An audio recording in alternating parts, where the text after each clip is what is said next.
Media రూపంలో వస్తున్నారు. లేని అవాకులు చవాకులకు మంత్రముల మీద ఈరోజు ప్రచారాలు చేస్తున్నారు, ప్రత్యక్షంగా పరోక్షంగా. ఈనాడు టెండర్ల గురించి కొన్ని పత్రికలు రాస్తున్నాయి. సింగరేణిలో కొంత కుంభకోణం జరిగింది, బొగ్గంత మాయమైందని. నేను ఆ పత్రికలకు, ఆ టీవీలకు, ఆ సోషల్ మీడియా వాళ్లకు, ఆ రాజకీయ పార్టీ నాయకులకు నేను చెప్పదలుచుకున్నా, ఈ ప్రభుత్వంలో అవకతవకలకు తావు లేదు.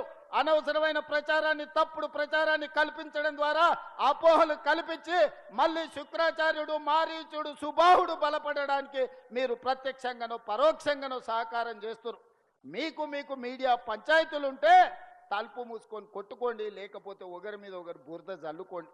అందులో మమ్మల్ని లాగి ఆంబోతులు కొట్లాడితేనంట లేగదూడల కాళ్ళు ఇరిగినాయంట. ఇద్దరు మీడియా యజమానులు కొట్లాడుకుంటే మీరు కొట్లాడుకోండి, కానీ మా మంత్రులని బదనాం చేసే కార్యక్రమాన్ని మీరు తీసుకోకండి.